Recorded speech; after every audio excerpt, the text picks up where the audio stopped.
Good afternoon, everyone, and welcome, welcome, welcome. It is Tuesday. It is 4 p.m. ET, and we are so happy that you have found us here on Crime Time on A Mighty Blaze. I'm your host, Hank Phillippi Ryan, the USA Today bestselling author of 15 going on 16 novels of suspense. My newest book is One Wrong Word, which has a very nice book face, which I do in honor of Catherine Mackenzie. That is so Catherine Mack, Catherine Mackenzie. We'll talk about her in just one moment. Today, I am so excited to introduce Catherine Mack or Catherine Mackenzie, depending on which of her books you read, whose hilarious new novel, Every Time I Go on Vacation, Someone Dies, is out right now. And you all, it is so entertaining and so unique and incredibly clever and like nothing you've ever read before in the best of all possible ways. It's a book about books and a book about authors and a book about readers and a book about people who love books and the publishing industry. And you all, Blazers will absolutely adore it like I did. So we'll talk about all that in great detail coming up. But first, let me ask Catherine Mack.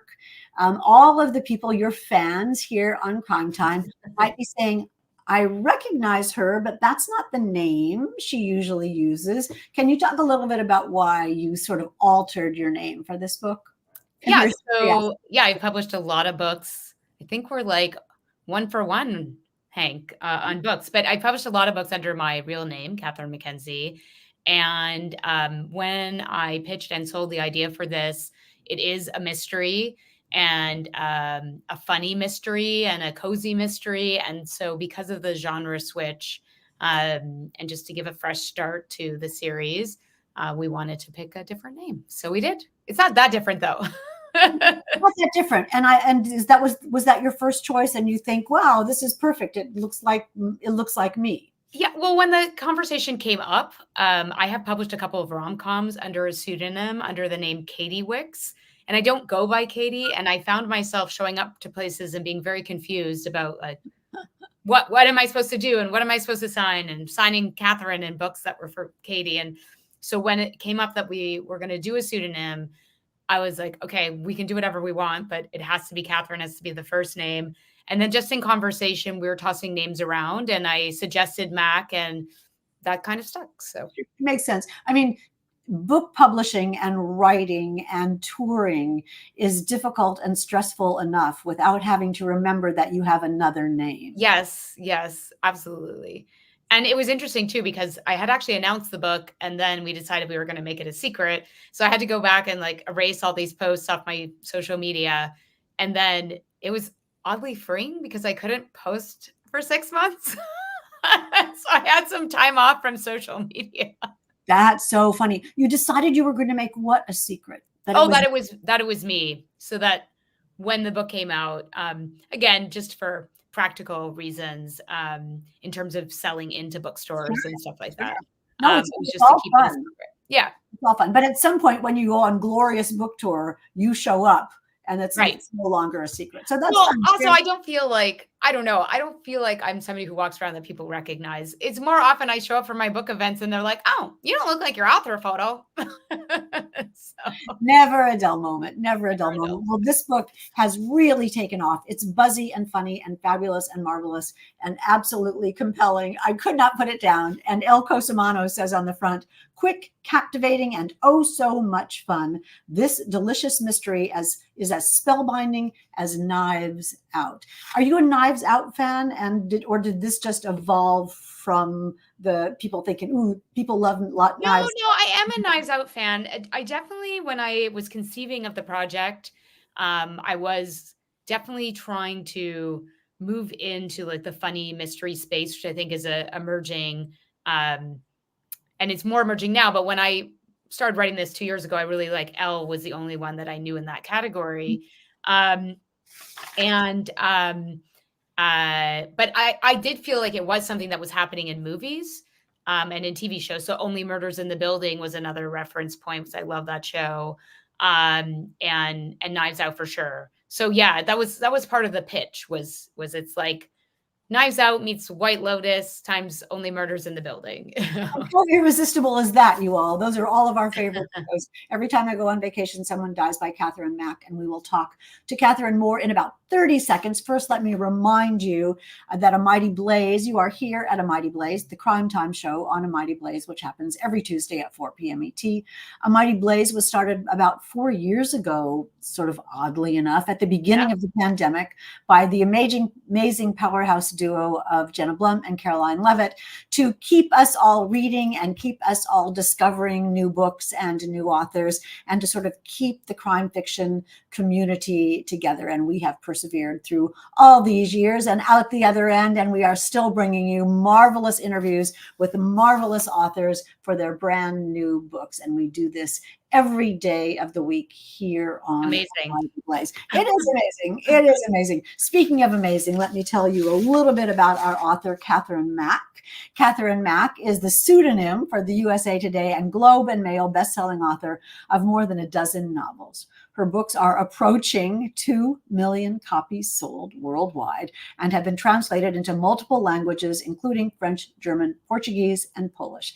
Television rights to Every Time I Go on Vacation, Someone Dies, and its forthcoming sequels, a lot to unpack here, sold in a major auction to Fox TV for development in a series, with Mack writing the pilot script. A dual Canadian and U.S. citizen, she splits her time between Canada and various warmer locations in the U.S. And before I forget, and I want to stop talking and let Catherine talk, but it's important to remind you that we are giving away a copy of Every Time I Go on Vacation, Someone Dies. Well, I'm not. I'm keeping this one. Catherine and her publisher are giving away a copy of this hilarious, marvelous,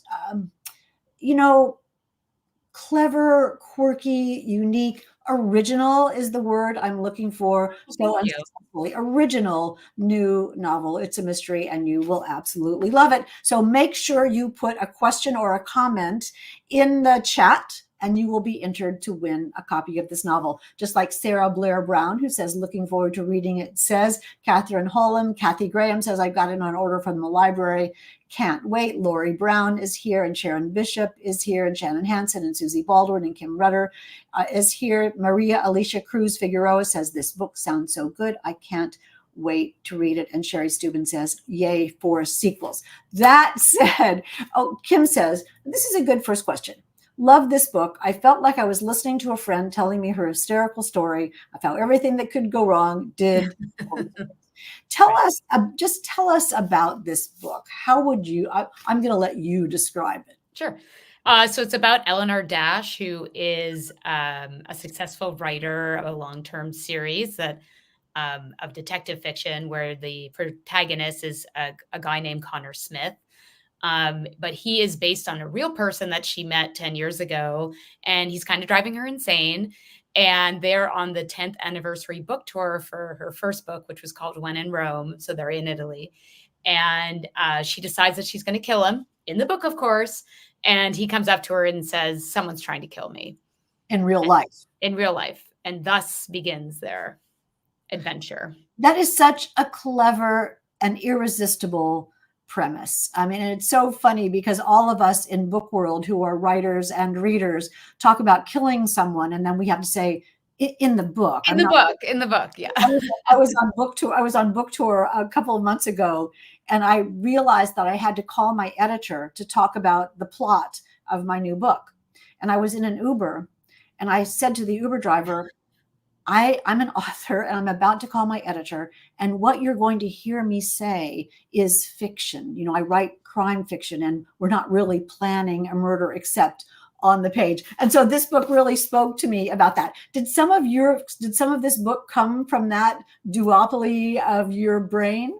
A little bit. I mean, I originally had this idea in a slightly different format, like 10 or 15 years ago. Not 15, but 10. I was at something called the Salon du Livre, which is a big literary festival in French Quebec, where there's like 100,000 books in French. It's kind of amazing. And I was sitting next to a friend of mine who writes dark crime thrillers set in Montreal, where the main character is a policeman. And he was on book 5 or 6 or something. And he was like, I'm kind of getting sick of writing this guy. And I'm like, well, why don't you just have him come to the Salon du Livre and have you kill him? at the Salon du Livre. And then all the other detective fiction writers are trying to solve his murder. It would be like meta, meta, meta. It would be super fun. And he just looked at me like I was insane. So I'm like, fine, you don't want my amazing book idea? I'll keep it for myself. And, but it took me many years and I actually pitched that idea in a different format years ago to a different editor.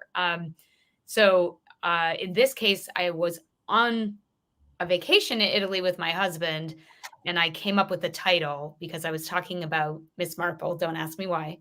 And I was like, why didn't anybody invite her anymore? Anytime she shows up, somebody dies. And then I was like, wait a second. Every time I go on vacation, somebody dies.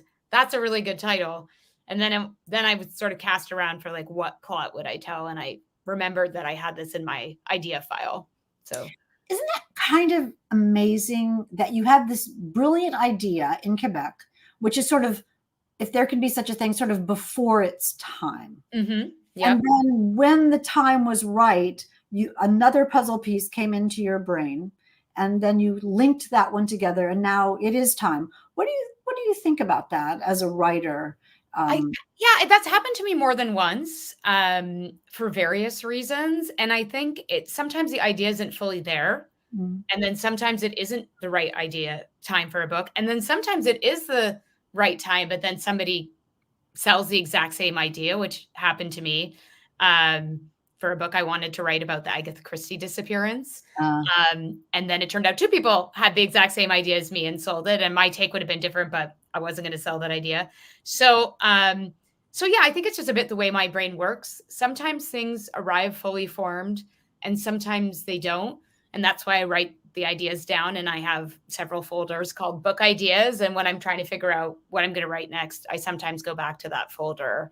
And sometimes I'm like, oh yeah, I totally forgot about this. Thank God I wrote it down. So yeah. Exactly. I had a folder on my email that said book ideas. And when I went back to it the last time, it was empty. So that's so cool. I was optimistic.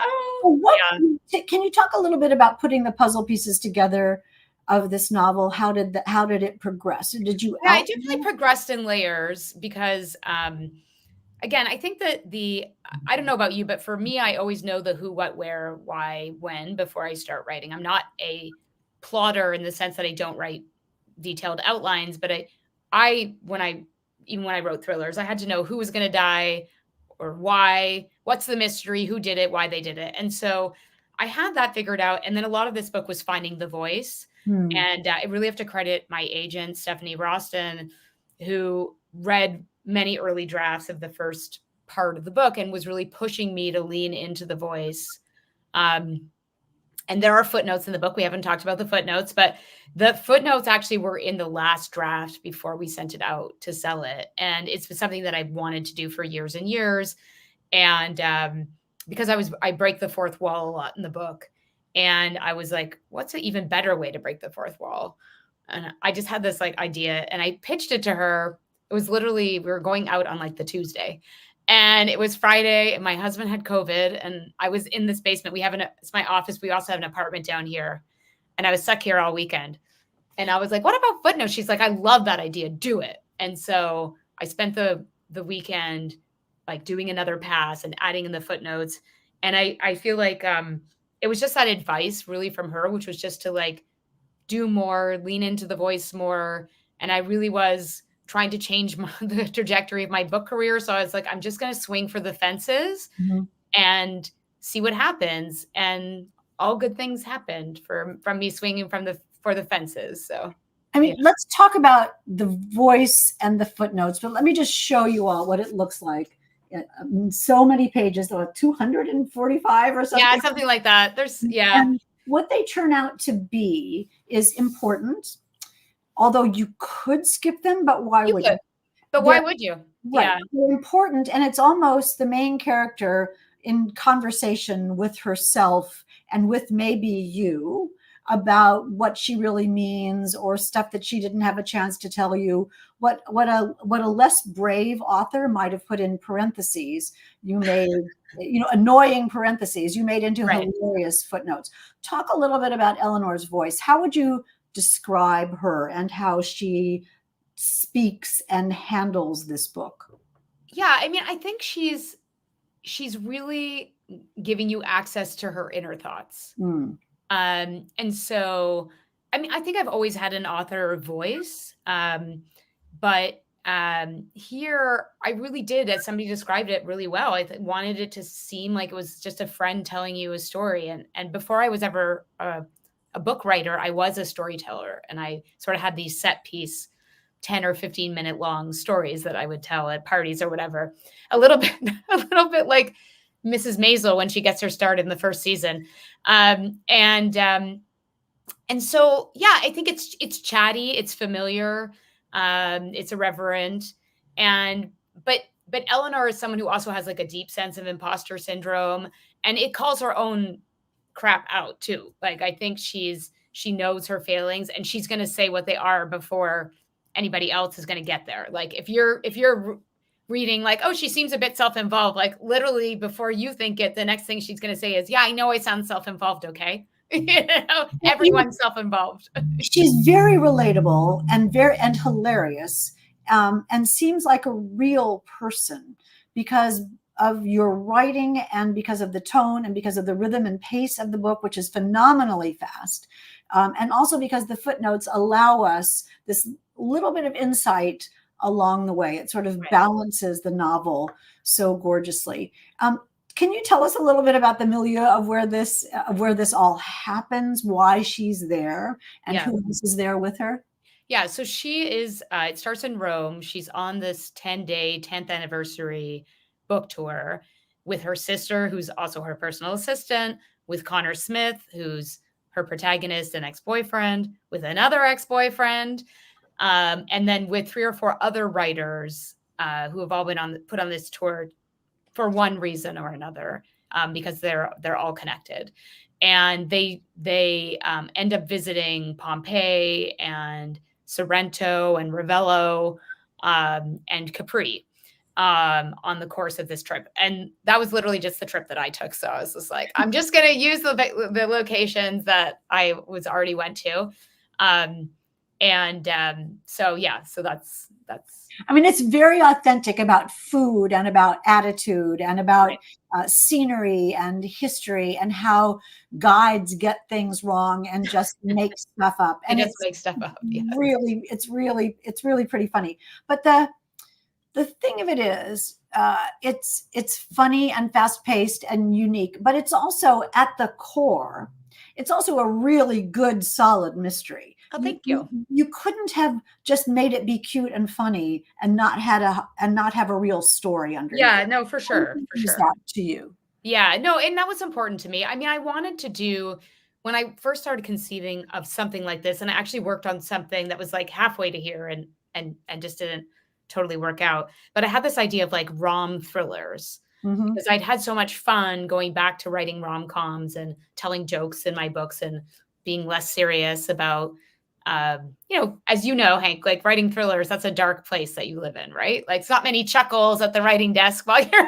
writing thrillers, and I wanted to push myself also. So, but I even when I was just writing rom-coms at the beginning of my career, they always had a twist in them. And so I like the complexity of that.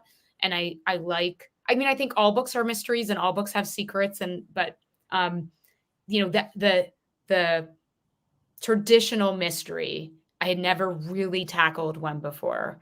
I think I came closest in my book, I'll Never Tell, but I had never really tackled that. And then the other thing I was thinking about is I wanted to do a series. And so that is so different than writing standalones, because I don't know about you, but when I write my standalones, I know I'm done with the book because I'm done with the characters. I don't have any questions about them anymore. Like the reader might still have questions, but I don't. And often people write me and they're like, oh, what's this person doing now? And I'm like, I have no idea. Make something up. And, but I knew that, if this worked, it was going to be at least 3 books. And so I had to create characters that I wanted to spend more time with. I had to answer the mystery, but not all the mysteries, but not leave the reader feeling like they didn't get an answer to their questions.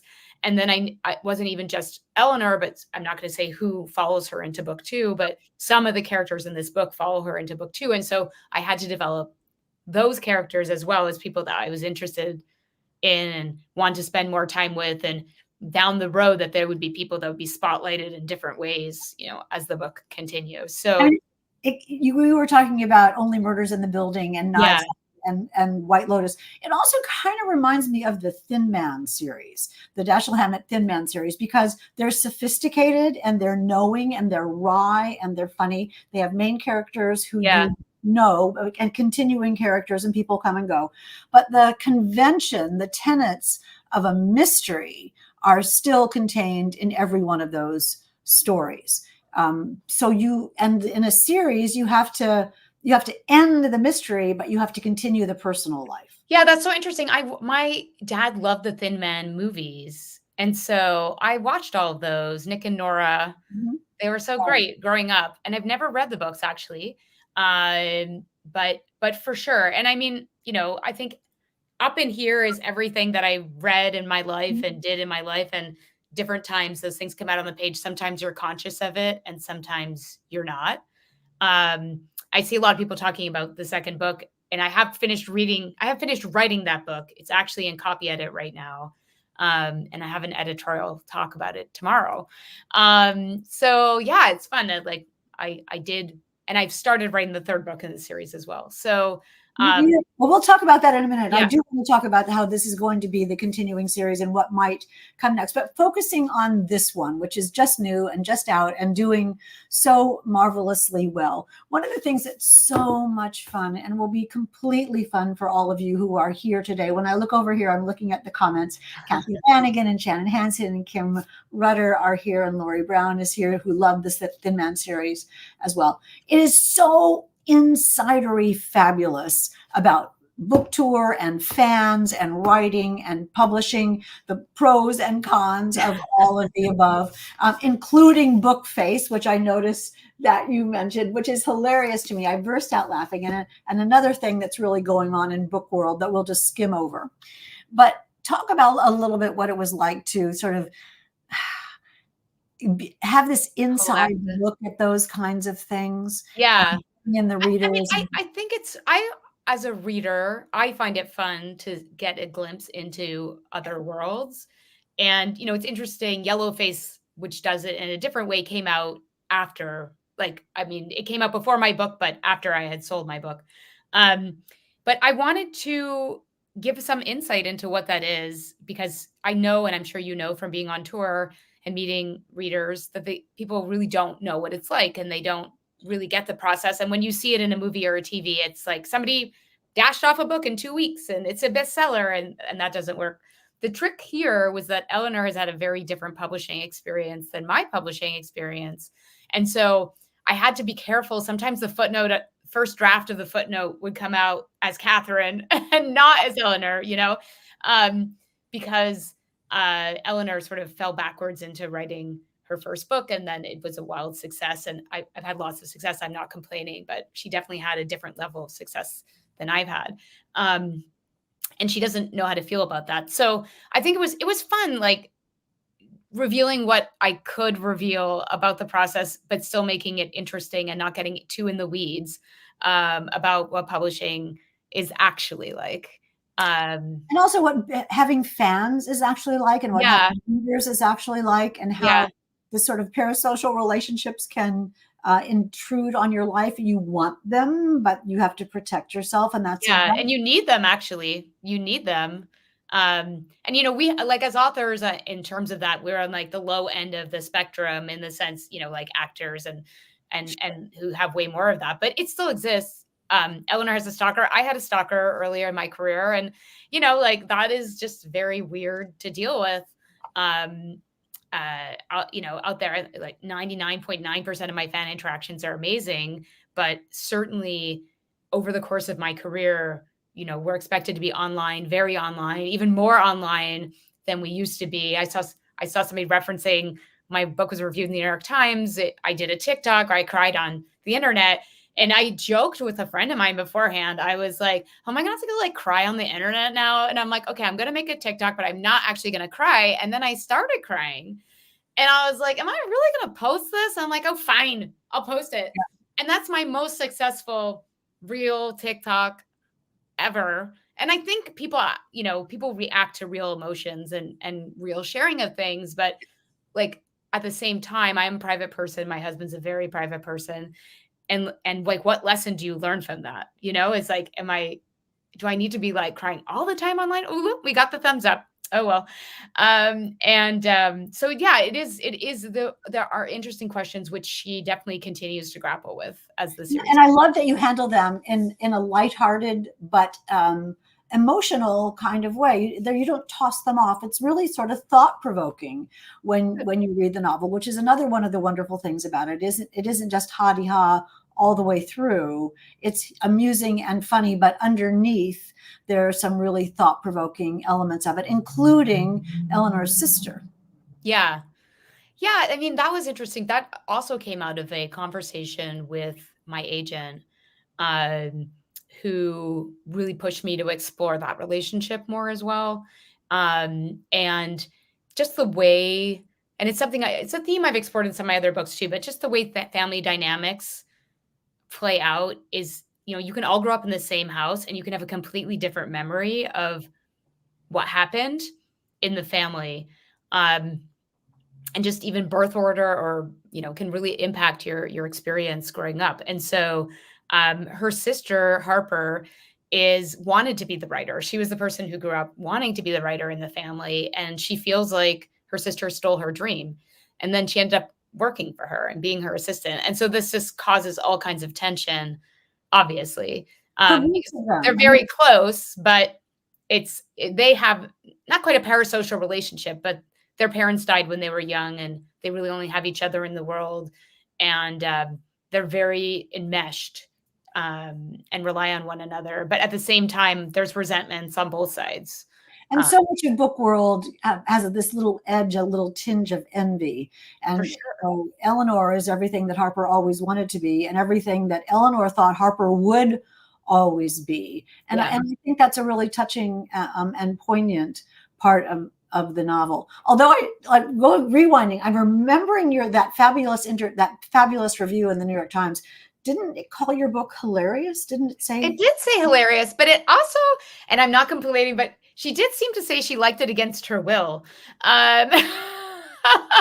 She was not expecting to like it. She did, but I'll take the hilarious, But that means you climbed a higher mountain. That means Agree, you had to agree, win agree. over rather I than. converted her. I converted her to the That's book. all we can ever hope for. Yes, thank you, Sarah Weinman. And she's brilliant, and so I think it's very honest of her to have said that. Which is a massive compliment to you. Speaking of massive compliments to you, I am rewinding my brain back to what you were saying earlier about that you put the footnotes in later. Mm-hmm. And I think that's completely fascinating, because had you done them along the way, it would have been different than putting them in later, because now it's actually a real, I don't know, authentic commentary and reaction to what you have written, which is super, super meta. What was it like to do that? And did you have to pull yourself back or push yourself forward? Well, I mean, it meant that I read the whole book in like 48 hours and added Always. them, which I don't think I've ever done in my career before. But I did sell, it was only 50% of the book, because I sold the book 50%, and then I had a outline for the rest of the book that was written in the main character's voice. It was written in Eleanor's voice. So I had a 10 or 12 page outline, and then I had a version of the epilogue. So it was still a lot of pages, still like 200 pages, but it wasn't 400 pages. Yeah, it was just, writing jokes. And I think if you ever go see a stand-up comedian, good stand-up comedians, the first joke they tell in whatever sequence they're doing is something anyone could think of. And maybe even the second joke is something that anyone could think of. But the thing that makes you laugh and not stop laughing is when they take it and they go another level and another level and another level. And that takes time. Like, if you've ever watched stand-up specials where you see behind that curtain, they're workshopping that joke for a long time, and they're building on it. If you watch the show Hacks, you can see them doing that. And that was what this was like. The first draft, it's recognizably the book, but there are jokes that, only came in the sixth draft of the book, or that got funnier each time I as I was like, okay, this is the placeholder for the joke. It's like the idea of the joke is here, but the actual joke's not here yet, because it doesn't just come out like that. Sometimes it does, but a lot of the time it doesn't. And so I think the footnotes were part of that process, was like really mining the joke for all that it was worth, but then also knowing when not to footnote. And there's like half the number in my second book, there's half the number of footnotes as there are in this book. Yeah, I can understand the possibility, the thought of restraint a little bit, because it's too tempting just to keep putting them in. Oh yeah. And then you could just go nuts with it, right? Yeah. And just be like, all footnotes. That's a good idea. I'm going to have a chapter that's just a footnote. You can't footnote nothing that there's nothing to footnote. I do think it's interesting, though, because I am intrigued that you think of them as jokes, because to me, it's natural, like banter, and what real people would say to real people who had an agenda or a point of view or a goal, whether it's to upset someone or to make someone feel better, or, all the reasons that we have conversations, or to scare someone, all the reasons that we have conversations with each other. And it feels very natural. And so that's such a success for you, to have woven those things into the book without having them feel stuck in. I mean, you can read books where it doesn't work.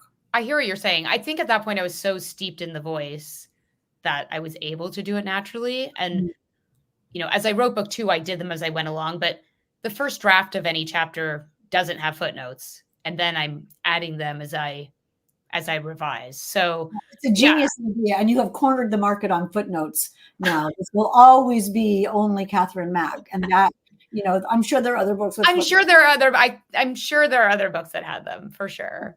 Truly funny. I mean, before you talked about working on it, like I always think about the comedian Eddie Izzard, who I think is such a genius. And I wonder how he comes up with, tears are streaming down my face with him. I initially, before I talked with you, pictured you just laughing like crazy as you were typing. But is that not how it was? No, for sure. Definitely. Often just cracking myself up, which is good if you can make yourself laugh. And that's true to me with any emotion. Like if I'm writing a sad scene and I'm not feeling a little teary, then I'm not putting the emotion cake or death.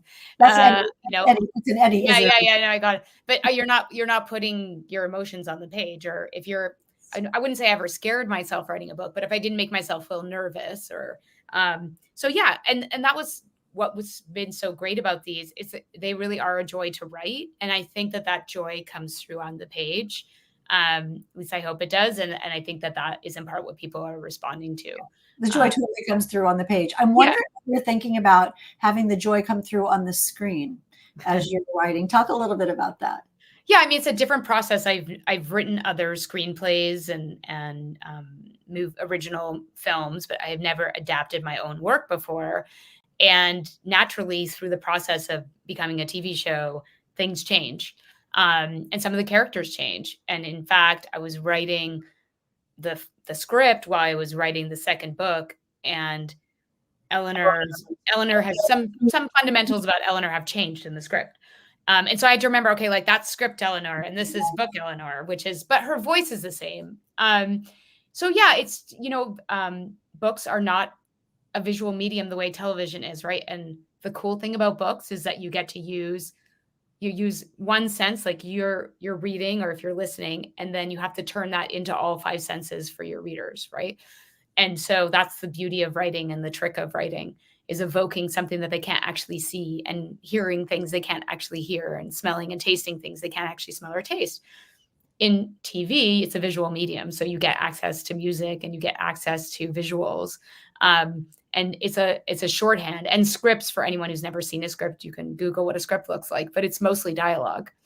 And so your dialogue, it always has to do this, but in a script, it really has to convey everything in a couple of lines that you might have had paragraphs or whole chapters to convey sometimes in the other format. So yeah, it's been a really cool, fun learning experience, and we'll see what happens, because there's only one thing less certain than the book business, and it's the film and TV industry. So. You are so right. You are so right about that. But there, someone had a question Sherry. She said, and apropos of this, totally, when you write, do you keep in mind it will be on TV? And does this change how you write it, or you're solidly in the book first? And then, Yeah, no, I've never written thinking about how a book might adapt to be a TV show or a movie.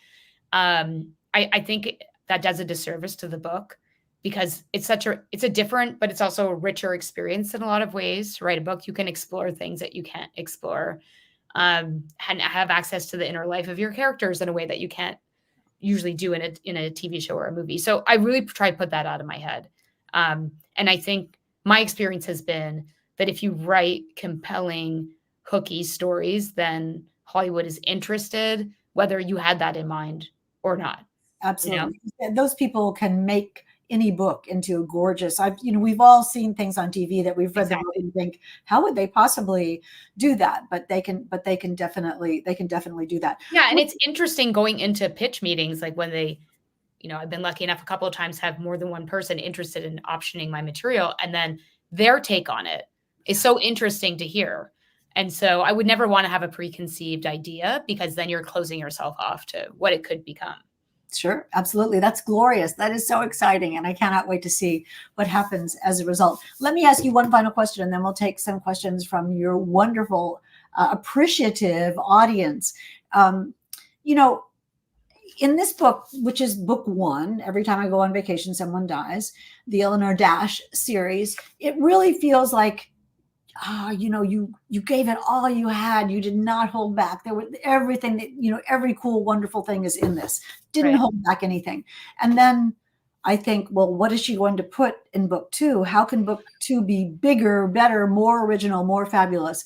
Can you talk a little bit about that process and at the 100% level? Yeah. So it's called No One Was Supposed to Die at This Wedding. And it's at a wedding where two members of the cast from When in Rome, the movie, are getting married on Catalina Island.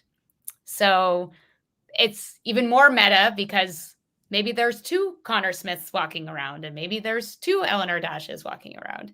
And so yeah, it's fun in the same way, but I get a bit meta with the TV and film industry, and reveal some of those secrets, and still have a good mystery and have a native mystery to that book. So you sort of get a different 100%, what you're drawing. 100% for sure. More Eleanor.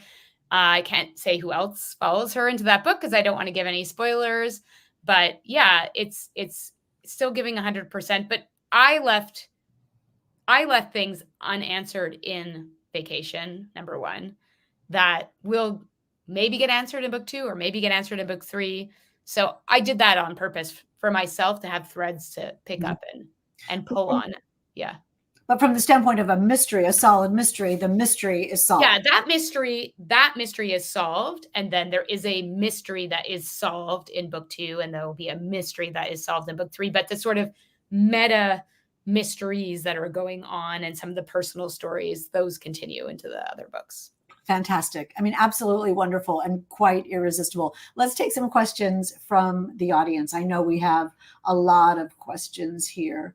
Here we go. What was the process with creating the cover? Oh, we should have talked about this. Yeah, well, perfect. So inside the book, you can actually see some of the process of creating the cover if you get the hardcover, because it's got like early drafts of the cover and notes from Eleanor on the process and notes to her editor on the back. Those are called end papers. And honestly, the designer of this book cover, whose name, sorry, is escaping me, but just did an amazing job, David Baldosing, Rothstein, and he just really went like all in, just like the book, all in on designing the cover. So what happened was I got a sketch that I knew that it was going to be something that an original drawing, which is what that is. And I got a sketch that was not colorized of earlier version of it. So we saw the direction that they were thinking of. And we ended up adding the mountains in the back and that have them reading books and things like that. But the concepts really evolved, but this core concept was kind of there from the beginning.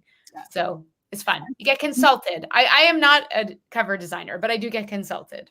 When you saw the real books, when you opened up that box or the envelope, what did you think? Yeah, I was really excited because I had seen drafts. In particular, I had seen drafts of the end papers, but to see it like actually in place, and if it's hard to see on the screen, but on the back there's even like a sticky note, and it's in 3D, like it looks like it's actually there. And my husband, who's publishes a newspaper, so he knows a lot about um, printing, was like, wow, that's incredible, you know. So they really, really did a beautiful job with the book. Well, they're behind the book. You can tell that in every way. And it's so wonderful to see this sort of, when we're talking about inside baseball and meta publishing, how when you have a gorgeous book like that, that means your publisher is saying, we are behind you. Talk about 100%. We are behind you 100%. And we're going to do everything we can to make everyone know about this book. Which indeed. They've done an amazing job. Honestly, it's been fantastic. Don't make me cry again, Hank. Oh, no, I'm not going to crying on the internet for a year. Who else has a question? Sharon Bishop. What is more challenging for you, establishing a strong set of characters or writing a compelling conclusion?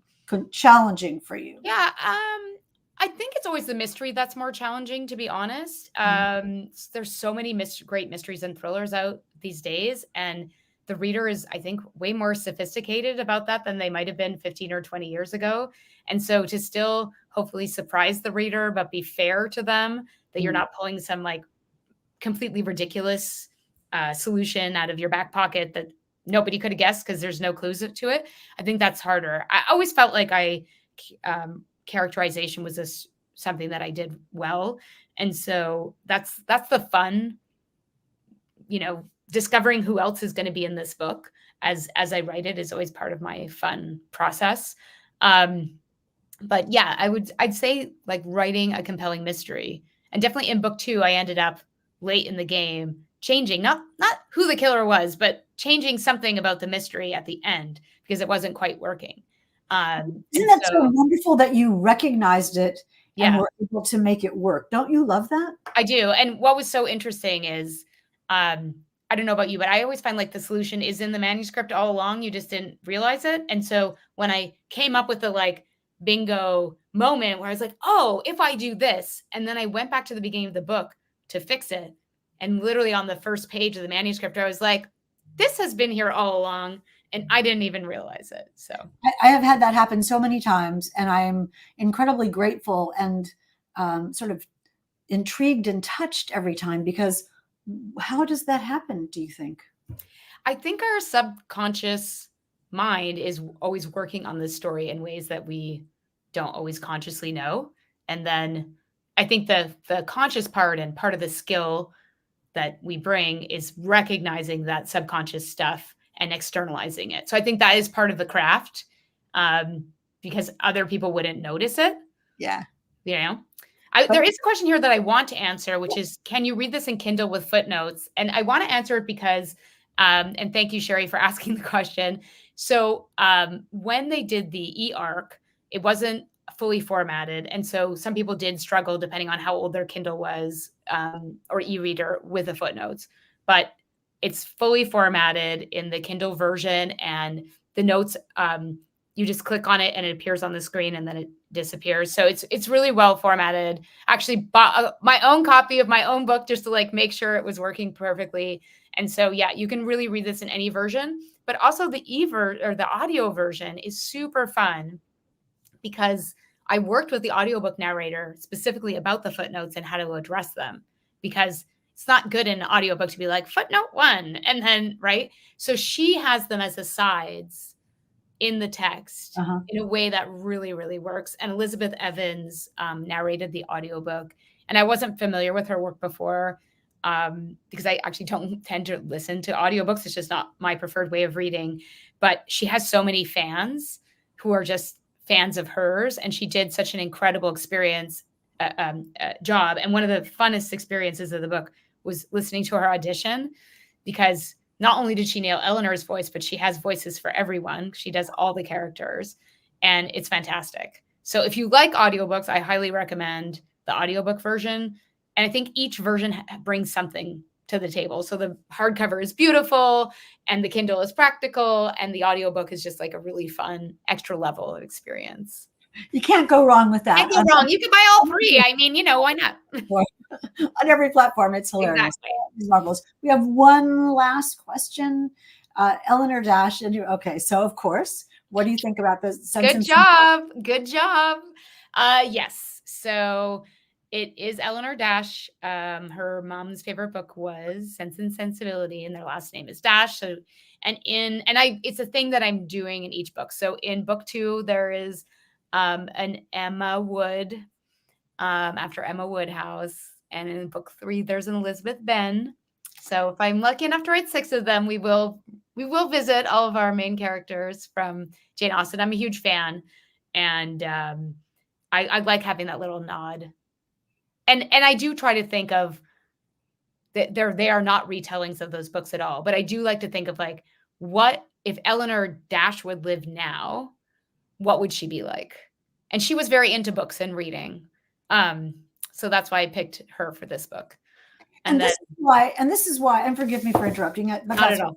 But this is why this book is so much more than just a romp, as they sometimes call books, and so much more than a vacation book, although that is a great thing for something to be. I love that. Vacation book, airplane book means total immersion. But also this is deeply thought through and deeply meaningful and thought-provoking. It's a marvelous book club book. You'll all have fun reading this book together and talking about book world and talking about Eleanor's adventures and the decisions that she has to make and the ones that she is forced to make, and this marvelous mystery in addition. So Catherine Mack, congratulations. Thank you. This. Thank you for having me. My pleasure. Really fun to read. And one of you will win this book as we spin the wheel of fun to draw for a winner. The rest of you know what to do. Run, run, run, or click, click, click, and go get a copy of your own. And the winner is Mary Garrett, Storyteller Mary, we call her. And she will. This is I love your shirt in your profile picture. That's so cute. Exactly. And she's the perfect person to win this. So you know what to do, darling Mary. You will get an information. You got a comment about where to contact me. I'm talking too fast. A comment about where to contact me, and I will contact our executive producer, who will contact Catherine's people, and they will get you your book with the fabulous end papers that you will be to enjoy. Definitely. And if anyone else does buy the book and wants a signed book plate for their book, you can just email me, and I will send you one. And what would be the best email to use? Or just go to your website and click on it? Through my website, but it's Catherine McKenzie author @gmail.com. So. And you're on Instagram, Twitter, if you want my thoughts on Taylor or politics. And I'm on TikTok, where you may cry again. I might cry again on TikTok. I don't know. Thank you so much for being here today. Let me tell the rest of you that next week we are off because I will be teaching a masterclass at Thriller Fest, and I'll be back on June. I'll be back on June the 4th to talk to, and I just dropped the book, so I'm going to pick it up now. I'll see you at Thriller Fest. I'll be there. With no footnotes, just be yes indeed. Yeah. Talk to Nathan Gower, who wrote The Act of Disappearing. Look at that, evocative. Nice. And on the blurb on the cover from the fabulous Fiona Davis says, hauntingly beautiful. And yes, indeed, cannot wait to talk to Nathan Gower about this. Earlier today, we talked to the marvelous Kate White with the last time she saw him. And we have just spoken with the wonderful Catherine Mack, whose brand new book, Every Time I Go on Vacation, Someone Dies. There is the hardcover. Congratulations, Catherine. Thanks for being here. And the rest of you, we will see you on June the 4th, right here at 4 p.m. ET. Until then, remember, it is always safe inside a book. And we'll see you next time.